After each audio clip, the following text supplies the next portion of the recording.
চালিয়েছি, স্যার দেখলো উঠিয়ে নেওয়ালি। এবার আমরা যখন হাত চালিয়েছি উনি ওখান থেকে হাত চালিয়ে দিচ্ছি।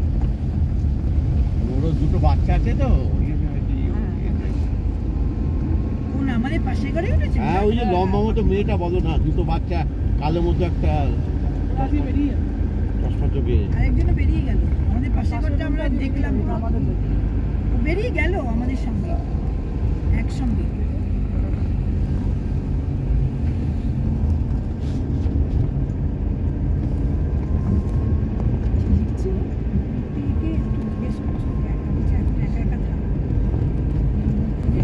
চলে এসছি অমর জানা চলে এসছি। হ্যাঁ ওরা আজকে বেরিয়েছে। ও একা একা থাকার বেশি দিন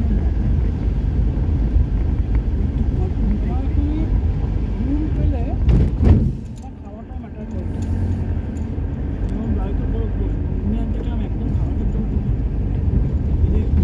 কিন্তু স্বাভাবিক, আমি রাতে আসতে চাইছিলাম কিন্তু এত বৃষ্টি না। এই তোমাকে বলা হয়েছিল খাওয়ার, তুই খাওনি। না আমি তো খাবো না, আমার মেয়েরা খাইনি, আমি খাবো। হ্যাঁ এইটা আমি জানি, কালকেই দেবীকে বলেছি। আমার মেয়েরা কিছু মুখে দেয়নি, আমি সেটাকে গপ গপ করে খেয়ে নেবো। আমি তো মরে গেলেও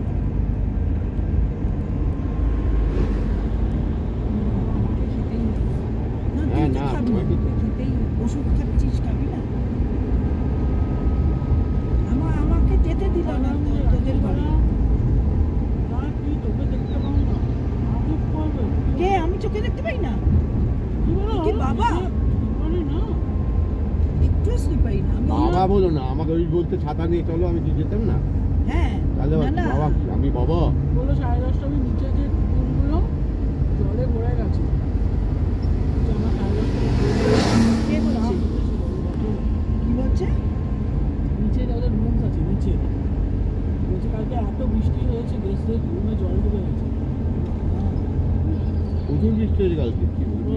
আমার স্টাফ পয়সা করছিল আপনি 10:30 সময় কেন, আমি তো প্রথমে ভেবেছিলাম অর্ডার দেবো।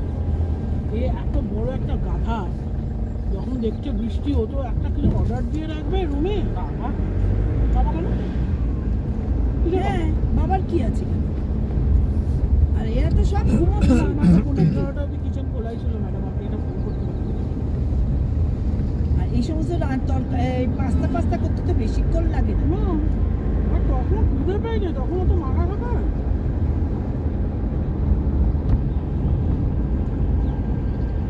খাবো না দুপুরবেলা ওই চাউমিন। না খেয়েছিলাম, পেটটা ভর্তি ছিল, আমি খেলেও হালকা খেতাম। আর স্যান্ডউইচটা খাওয়ার একটা ইচ্ছে ছিল বল আমাদের, আলুটা সেদ্ধ। ওখানে আমার কাজ করতেই ভালো লাগছে না, বিরক্ত